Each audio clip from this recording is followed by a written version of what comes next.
We do not desire. We do not desire needless conflict. If we can continue to live with humans, Then we can continue to live peacefully. But that young man will come. Yes, the young man will come. He will kill us all. Women and children included. Unfortunately true. What should we do? What can we do? Nothing. I'm already here.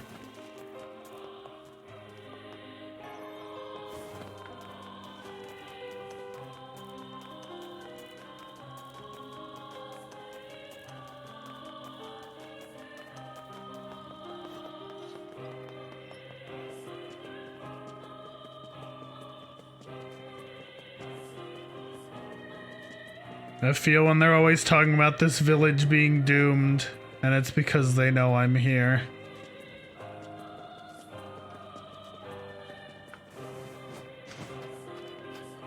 How unfortunate for all involved. I don't believe in anything anymore. It's over. Dum-dum-dum-dum.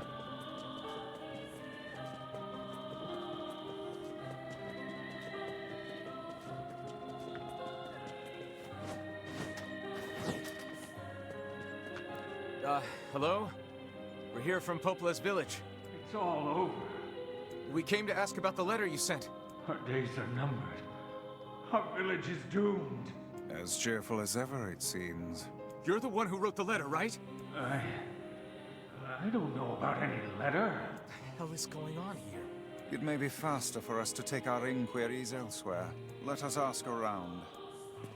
So did Popola forge the letter so he would come here and commit war crimes? But why would she do that?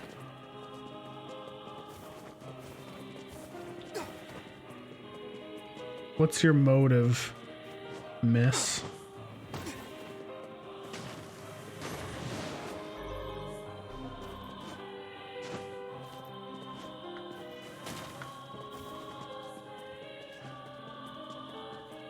Does this guy have any weapons to buy?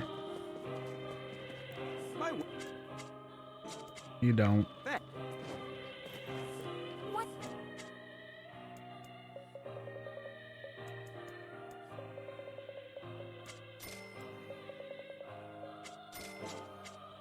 I hope. Welcome. Come back. make sure you... Come... A letter, huh? Yeah, I think I heard something about that. So, you know about the letter? Maybe I don't. I'm not sure. Which is it, man? Oh, and if I may ask, are you friends of Kaine? You could say that. Ah, I've heard the rumors. Here to hunt shades, are you? Indeed. Our aim is to defeat every last one. Every last one? Everyone? Everyone. Everyone. Everyone. Does this guy just have a mental break? Just stay cool, dude. Beware, this man is a shade. Like, why does he freak out? I figured as much. I mean, I know why he freaks out, but should have just kept it together, dude. Been possessed somehow. Keep your guard up. Others are sure Why is it? lurking nearby. What's with the stutters?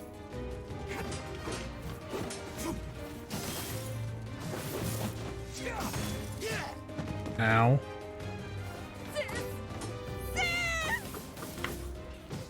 Ow.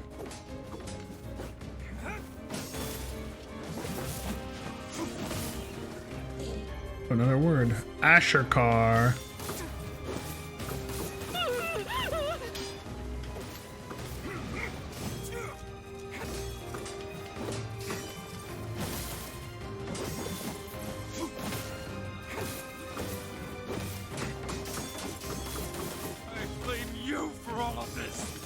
You should.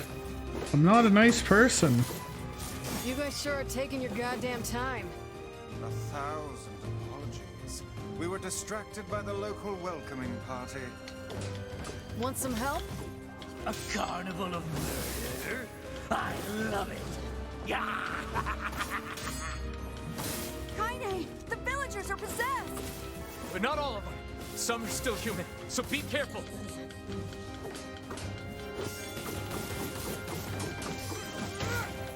I mean, Kaine's possessed too. What are you doing?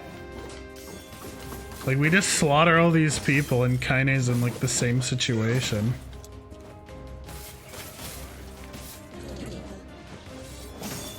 All over. This village's history.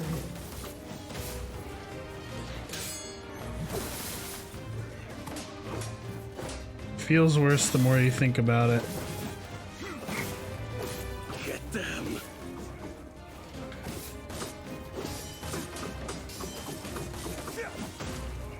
I think it does.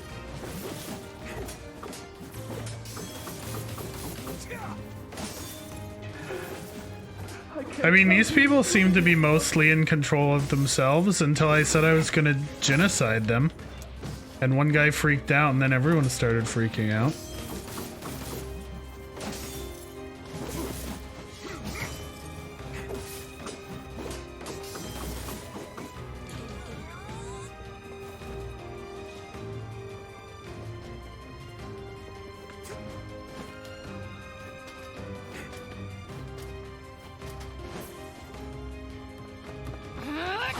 Yeah, I don't think these people are doing as good as Kaine is against Tyron.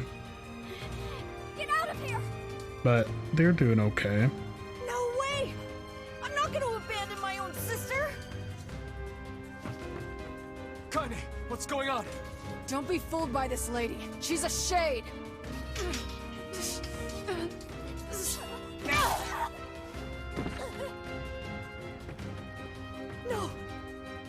No!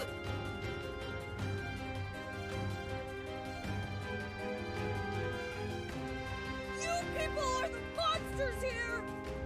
Stay back, kid. I still think sister is this one of them now. would firmly fall into chaotic evil What she is. behavior. She's my sister, and I love her.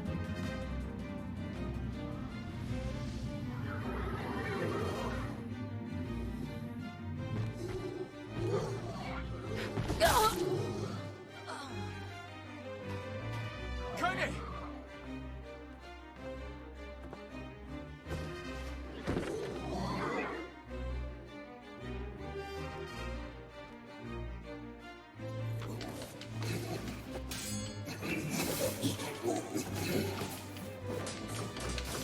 Stop it! Don't hurt my sister!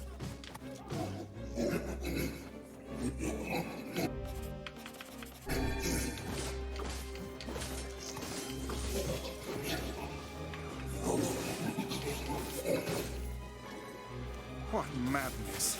These people are behaving as if we are the villains. Yeah, crazy, huh? Kaine! Kill them! Kill them now! No! You've got to stop this! We're trying to save you from the shades! Please, you have to stop! Emil! We need to get out of here. Kaine! Kaine, get up! Hurry! Aw, the little vixen has finally run out of steam. Oh shit! Is it my turn now? Are you sure about that, sunshine?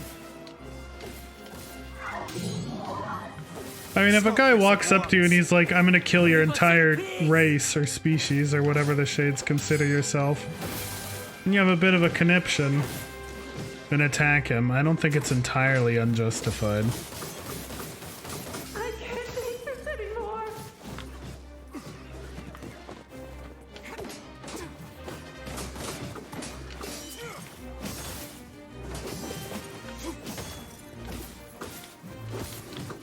Help me, please!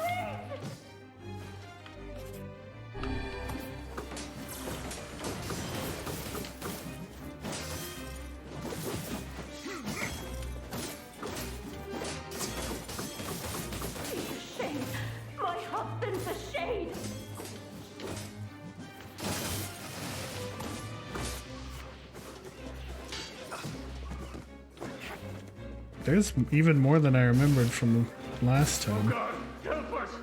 Help us, please! We are chained!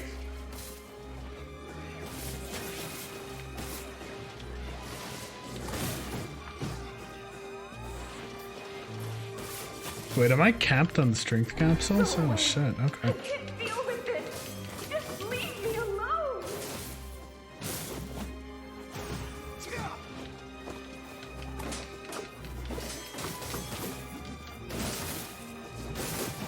Why are you here? Everything was fine until you showed up. Yowza! I just got like 5 guys. Put down that weapon, please. I beg of you. Yeah, the village. This village is pretty fucked. Because not everyone's a shade anyways, They're and under attack over there. no one can trust anybody. Why did you even come here? But they were doing better before we went What crazy. could those black swirls be?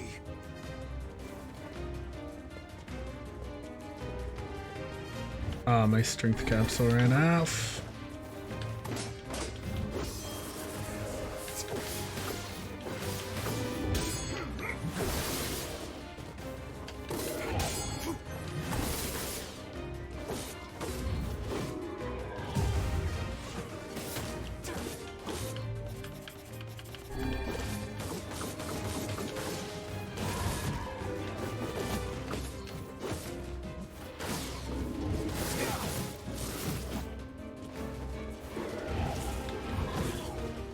Really? That was in the hitbox? I don't agree.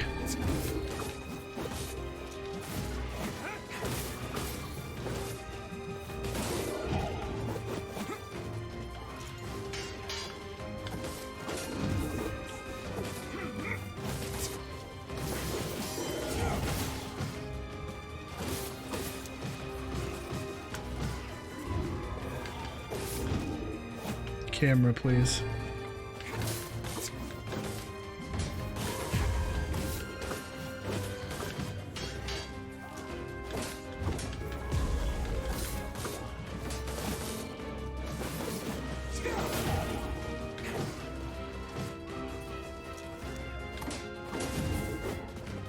Come on. Okay.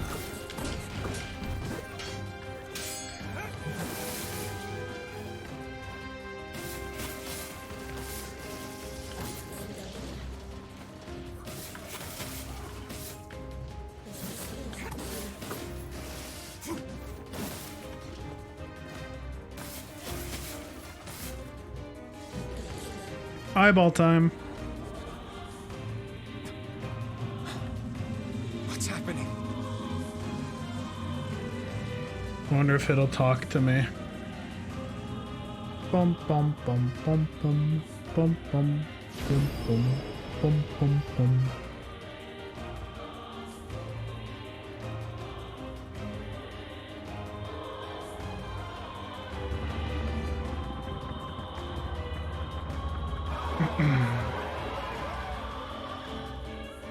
By my pages, is this beast a shade as well?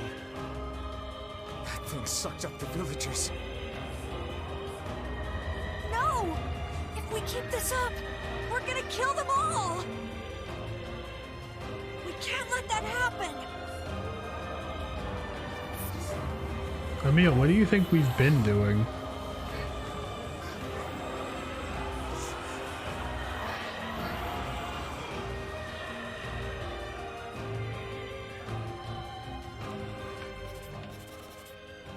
I feel something from within the creature.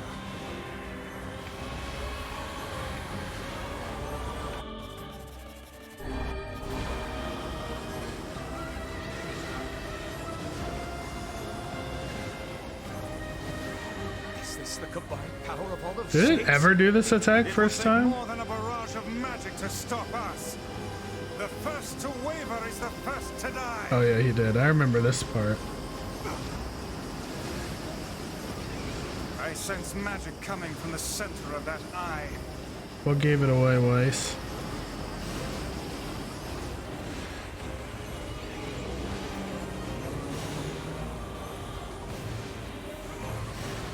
Wait! I think those are actual people! Hold nothing back. Those are shades.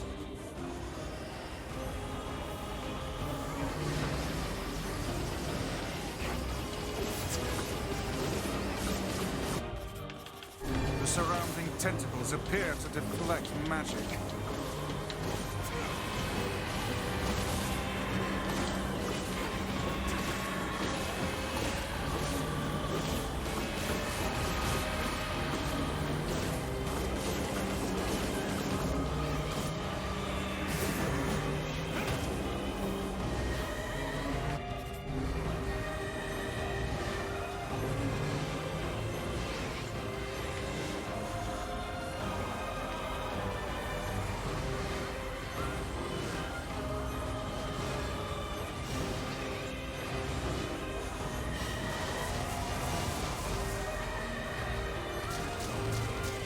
Such speed!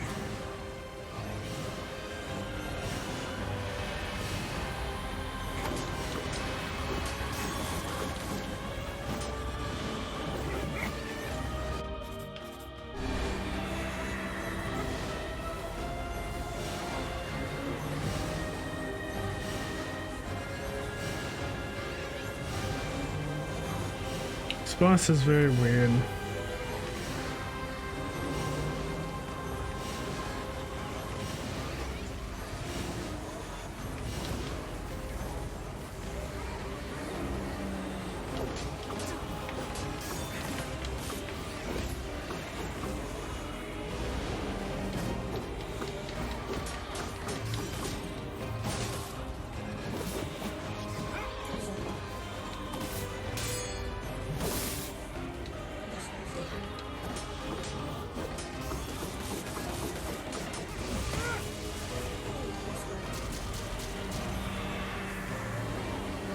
Defeating the smaller enemies has no effect on the leader.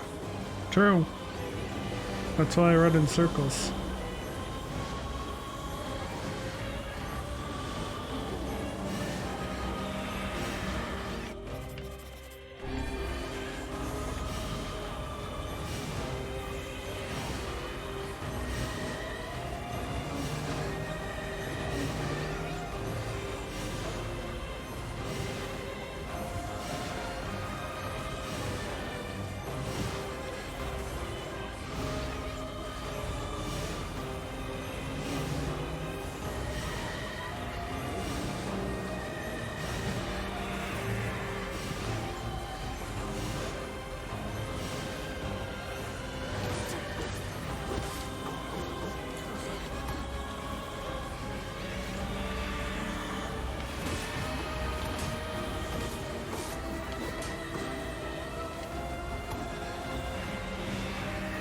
Like, is there just something I'm missing on this boss, or is it just kind of a weird fight? Like, I feel like you can't do much. Now, focus your magic on the beast's center.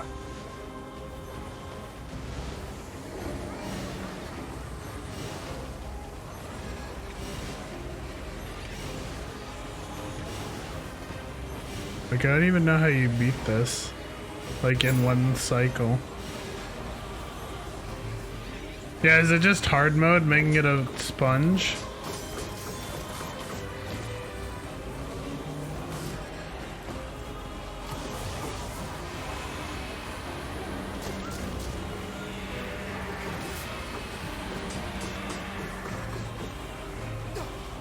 Spongy boys.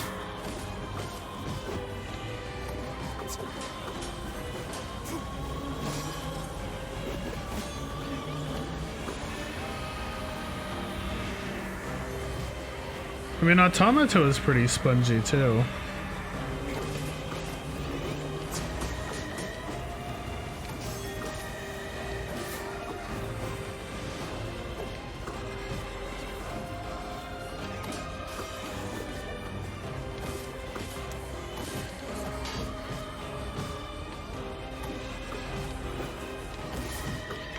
Good heavens.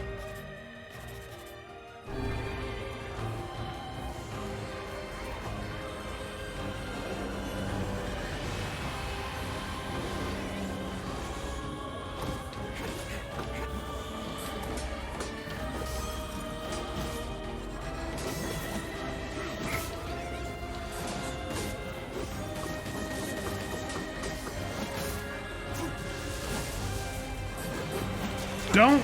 Oh my god, he jumped off. You can carry yourself off with the heavy attack. I did not realize. That's funny.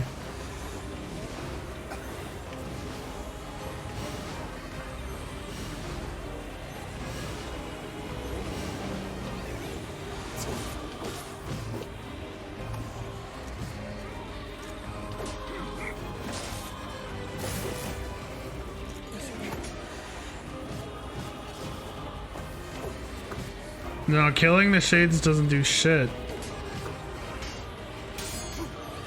At least according to Vice and everything else. Like, the game tells you that killing these guys is pointless. And it seems to be true because he just summons more.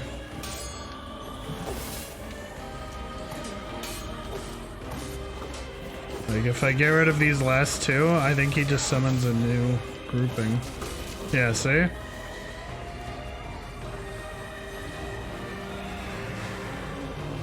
Like, I can do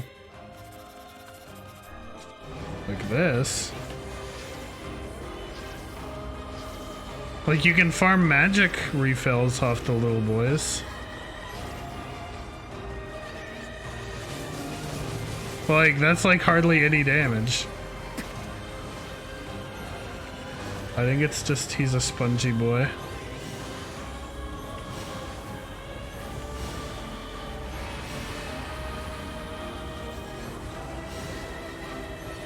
Yeah, I still don't understand why this is the only magic you can do on an empty bar. Like, nothing else you can do except for this one.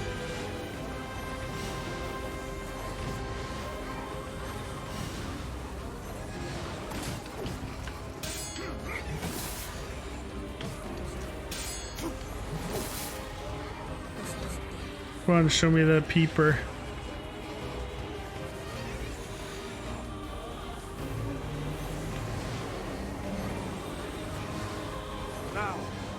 Your magic on the beast's center.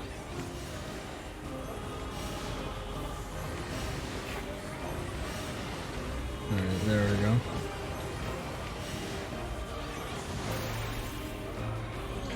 There's part one.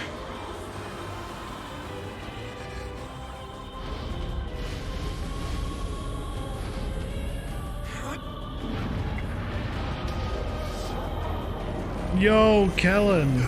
What a legend. 10 months? Thanks, brother.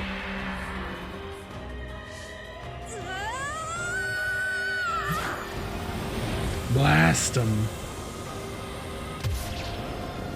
Crunch. Alright, Emil, do your thing.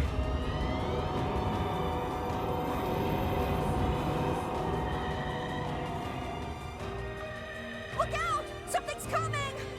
Oh wait, I don't circle around yet. He has to do this a couple times.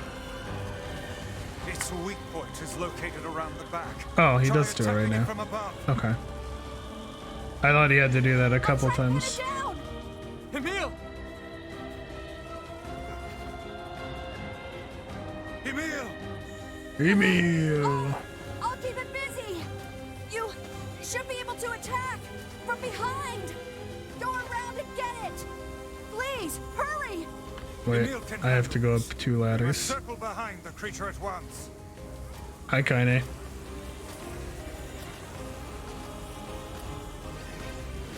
I'm gonna try jumping into it because the first time, that's when the phase changed, and I don't know if I just jumped at the right timing or not.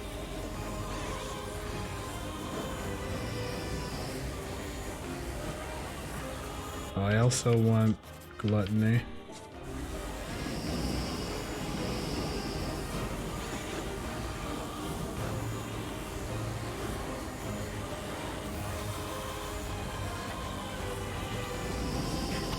No, I think I just jumped at the perfect time last time.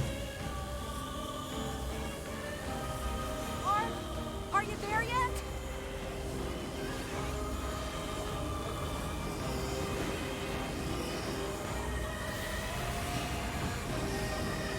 This fight is not structured in a way where I feel like I'm doing the correct thing.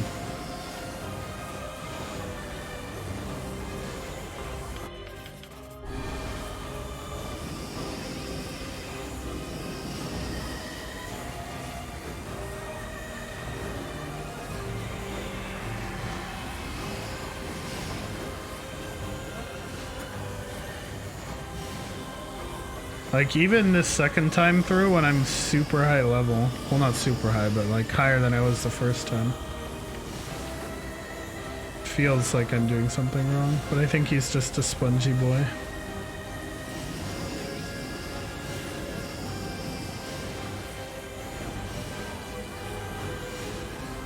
I can't do this for much longer. Well, you have to. I don't do very much damage.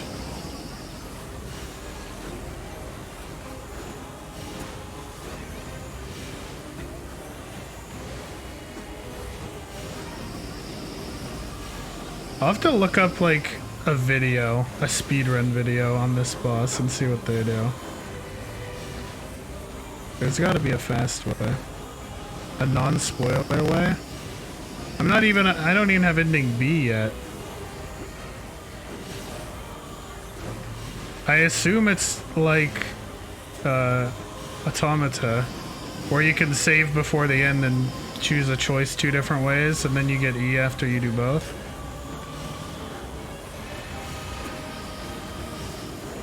At least I hope it's something like that. I don't want to have to get these fragments 5 times. That's what C and D are? Okay, that's the same as Automata then. And then E happens after you get C and D.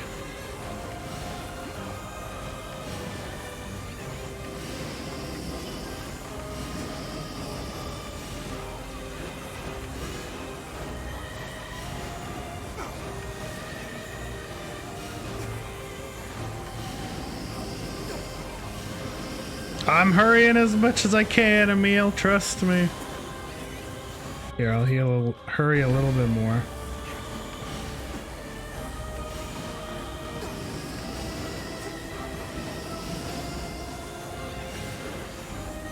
I have to get all weapons free? Okay.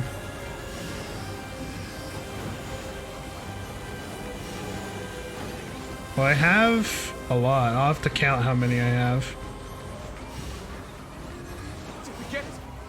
It is escaping to the inner level. Okay. I'm coming. Gotta catch my breath. Careful, Emil. Won't help anyone if we lose. Well, I can get the weapons I don't have on Route C. We beat the hell out of that thing. How can it still move? I have a ton already. Here, look. Let me get my finger off right trigger for a sec. I have 78% of weapons. I have 1, 2, 3, 4, 5, 6, 7, 8, 9, 10, 11, 12, 13, 14, 15, 16, 17, 18, 19, 20, 21, 22, 23, 24, 25, 26, 27, 28, 29, 30. I have 30 weapons, but it still has a question mark down there. Powers are beyond even my greatest suspicion. So I don't know what weapons it will actually need me to have for the other routes.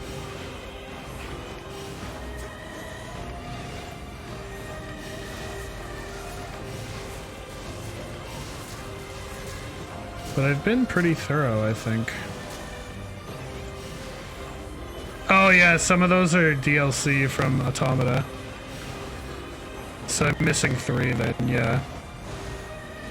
You're right, you're right. I forgot there was some automatic DLC weapons. It's like 2 katana. And then 1 spear, I think.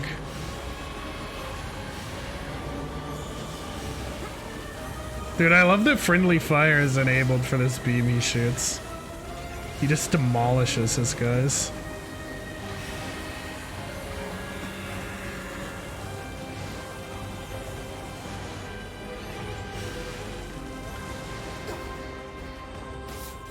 Give me some magic. Thank you. No, why would you lock? What? Why did it lock onto the guys behind me? What the fuck? Hey! Thank you. Oh.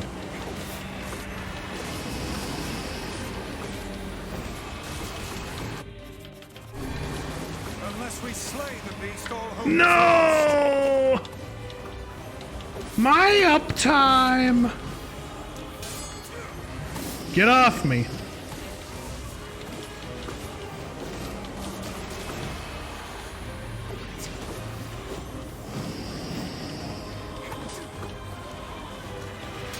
Leave me alone, you fucks! Oh, there we go! I aimed the counter at him instead of the... Aimed the counter at the boss instead of the little dude. How are you supposed to one-cycle this, is what I want to know.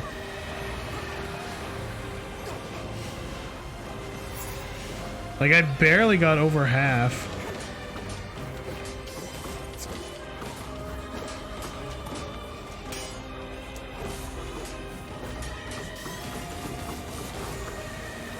Yeah, I'd need to have like a full mana bar and charge up a full thing of spear.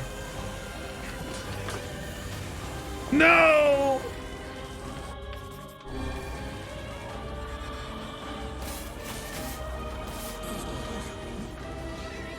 Wait, why is there two things to lock onto? Oh, it's probably the weak spot on his back. Come down here, Papa. Do I have gluttony still? I do.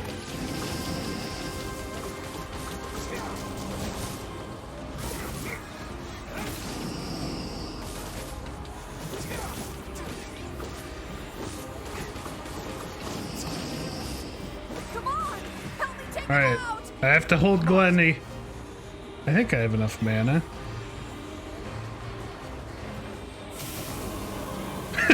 Nice, there we go.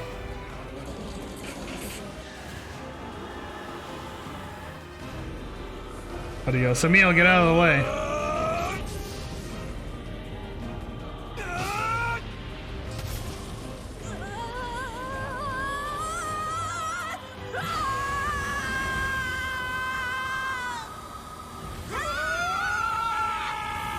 I like how Emil's just shooting a beam out of his head.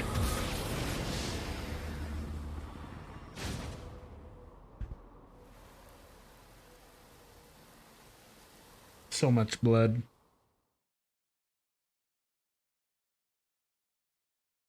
(2008).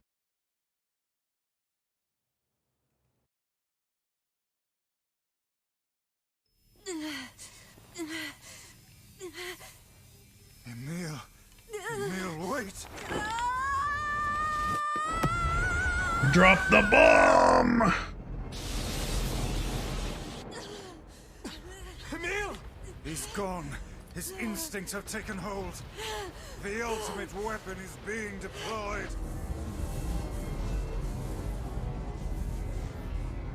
Ah, fuck.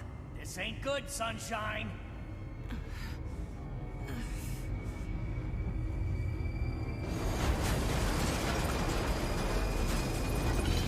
How do we not get vaporized?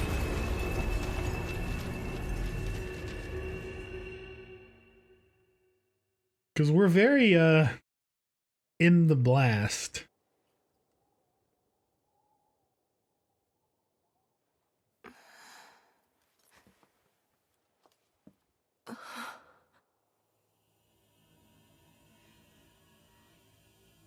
Also, I'm pretty sure all these pre-rendered cutscenes are 30 FPS, which is kind of strange.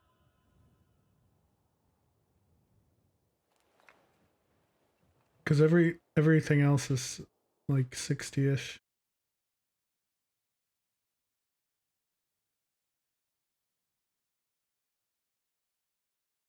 Uncontrollable magic. I have to protect the people I love. Hey, this is new. That was my only thought as I unleashed a magic powerful enough to destroy not only the Shade, but everyone else as well. All of them. So many innocent lives. Destroy, eviscerate, crush, kill. These are the dark impulses that overwrite all other thoughts. As a being that was created to be a magical weapon, these are my instincts. Or maybe it's better to call them our instincts. Emil's Dream Rampage. Story time. A klaxon sounds from deep within the bowels of the laboratory. Thick metal shutters drop down, sealing off the room with a series of dull metal thuds. Abort the experiment. Number 6 is out of control. Everyone get out of here now! Get out of here! The researcher's words are abruptly cut off as a massive hand materializes out of the gloom and lifts him high into the air. The researcher begins to scream. He screams and screams, the sound echoing off the walls of the laboratory.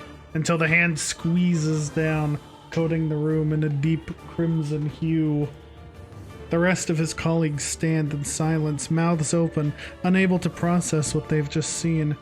Then a female scientist takes a step back and lets fly with a heartbreaking wail. But this is a terrible mistake, for the sound of her cry suddenly brings forth a monster in all of its terrible glory. Its body is a bloated corpse, its head a grinning skull. And it is massive, many times the size of a human. The head lolls from side to side as it tromps about the room on all fours, bringing to mind the wild maneuverings of some wretched, starving beast. This creature, this thing, is experimental weapon number 6. Also known as Halua. No, oh no, please stop! Oh God, save me! Save me! I don't want to die! One by one, the maddened cries of the researchers are silenced. If number 6 understands their petitions, it pays them no heed, instead continuing its rampage of destruction and slaughter with a focus that borders on obsession. After an eternity, the screaming stops. The alarms fall silent, and only then does the creature make a sound, howling out with an unfathomable roar that echoes up and down the empty halls of the blood-soaked laboratory.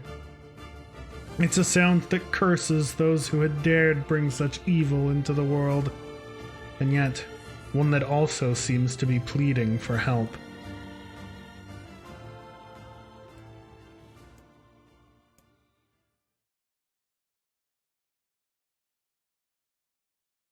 Two sets of footsteps echo in an otherwise silent corridor on the first level of the laboratory. One set belongs to a young boy, his eyes blindfolded and his hands restrained. The other belongs to a severe man in a long white coat. The man drags the boy along by means of a long chain attached to a set of shackles on his wrists. Rubble is scattered here and there across the floor of the corridor, making the journey an exceedingly difficult one for a boy who cannot see. Excuse me? Could you please walk a bit slower, sir? I'm not used to being blindfolded, and... Rather than stopping, the man only increases his pace, causing the boy to stumble in an attempt to keep up. Yeah, I don't know why the robot thing happens. It's only in this game. This last humiliation proves too much, and the boy finds himself unable to arrest his fall. Without the ability to brace himself, he topples to the floor, smashing his head on a pile of debris and causing a trickle of blood to worm its way down his pale, frightened face. Agonized by the pain, the boy inadvertently opens his eyes, causing the falling drops of blood to emit a strange crackling sound, before transforming into tiny white rocks. "Close your damn eyes!" roars the man. "Yes, sir," stammers the boy as he slams his lids shut. He hadn't realized the blindfold had slipped off during the fall, but now he keeps his eyes squeezed shut so tightly that sparkles appear against the back of his vision. The boy is Emil. Thanks, I couldn't tell. Also known as number 7. He is a magical weapon whose eyes are capable of turning to stone anything that falls under their gaze. "Don't look at me," barks the man. "Never look at me!" "I'm sorry, sir. I'm looking at the ground now, so if you just hand me the Instead of waiting for him to finish, the man extends one foot and presses Emil's face to the floor with a heavy black boot. "Sir, stop! You're hurting me!" "I told you to keep your eyes and your mouth shut, so do it!" The man knows this boy, this weapon, could wipe him out with a single glance, and yet subduing him in this way gives him a sense of relief. After making certain the boy is sufficiently cowed, the man leans down, retrieves the blindfold, and knots it tightly around the boy's quivering head. "Right then, on your feet, let's move." Emil staggers to his feet, trying to ignore the red liquid oozing down his face. The blood doesn't matter, the pain doesn't matter, all that matters is finishing the job they set out for him to do. The second level of the laboratory is in even worse shape than the first. The environs are littered with rubble and rock, making the thought of a decent foothold laughable. When the man's eyes linger on a section of rubble stained a deep red, he has a sudden image of warm, gooey brownies slathered in a strawberry sauce. His stomach lurches at the thought, but when he attempts to avert his eyes, they land on the remains of a human being rendered into what only could be described as paste. The man blinks. His mind goes strangely blank before attempting to determine exactly how many humans had to be sacrificed to create the scattered piles of flesh around him. After a moment, his thoughts simply cease altogether, as if his mind realizes that trying to put such a thing into form is folly. "You can go the rest of the way on your own," says the man in a voice much weaker than he wishes it to be. "I mean, what does it matter? You're not even human, you're a monster!" With this, the man spins around and dashes back down the hall. The helpless Emil simply listens as the footsteps of his erstwhile captor fade into the distance. Emil finds himself alone in a room with the stench of death and blood. For a moment he considers opening his eyes, but the thought of the horrors that await him quickly squash this plan. Instead, he stands still and listens intently. Eventually, a far-off sound reaches his ears. That's the howl I heard before. Emil resumes walking, using the sound of the distant voice to guide him, almost as if it was calling him home. By the time Emil reaches the third level, he's moving on memory as much as sound. His hands and face are covered in fresh wounds from numerous falls, but every time he thinks about giving up, his mind returns to his sister. We studied together. We ate cookies together. We cried together. We laughed together. And sometimes I was the only one who got yelled at. That's why I was never lonely. Our being together allowed me to stay strong. For Emil, his sister was all he had to live for. So holding that feeling close to his chest, he presses on, one slow step after the other. Finally, Emil finds himself drawing close to a certain experimental chamber in the deepest part of the laboratory. The howl is very close now, and as he touches the switch that controls the door, he thinks about his mission. Number 6 is the ultimate weapon.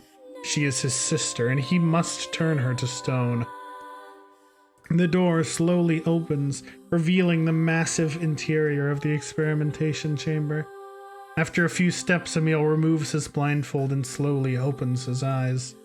His sister lurks before him, but she looks nothing like the girl he once knew. Instead, he sees a savage beast crawling on all fours through the shredded remains of researchers. As the thing that had been his sister stops and tilts its head in Emil's direction, he focuses his gaze on it. A series of soft, crunching sounds emerge from the creature as his magic does its terrible work. First the fingers, then the hands, arms, legs, head. What little color the beast once possessed fades to a dull, ashen gray. And yet, somehow it summons what strength remains and pulls itself toward Emil, one slow, lumbering effort at a time. Wailing, the massive monstrosity closes in. Is she worried about me? Or is she coming to kill me? Emil feels prepared to accept either outcome. After all, this was his older sister, the person he loved more than anyone else in the world. Halua, The moment Emil speaks, number 6 comes to a sudden halt. Silence descends on the chamber as the siblings stare at each other. I'm sorry, Halua, but everyone says you're too powerful. They say it's too dangerous unless I seal you away. I'm so sorry. As Emil watches her body begin to turn to stone once more, number 6 simply waits in utter, perfect silence. I'm sorry. I'm sorry. I'm sorry. I'm sorry. The moment number 6's petrification is complete, her memories flood into Emil's mind. The two of them huddling together in the cold, all alone in the world with no one to protect them. All she wanted was to save her little brother.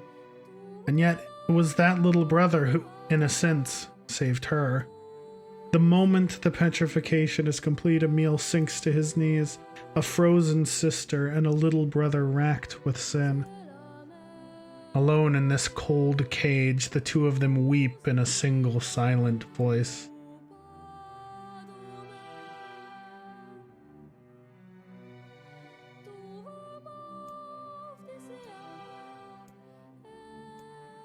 It was our combined power that destroyed the Aerie. Whole existences, entire lives, even their memories. We took it all. We took everything. My sweet, gentle sister turned into a monster. And the same thing will happen to me now that I have her power. If my instincts as a weapon went out and destroy me in the process, if that power ends up hurting someone I love, Oh, Emil.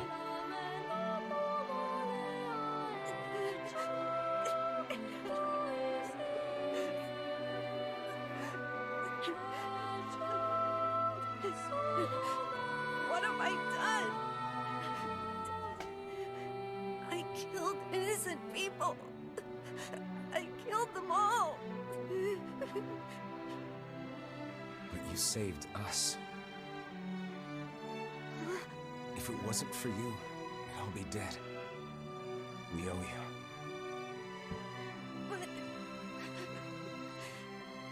But It's all right.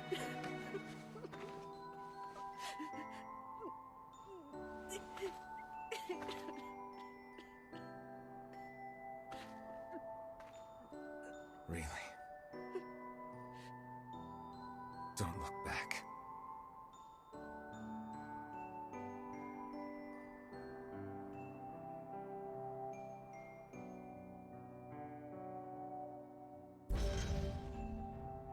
There's the fragment.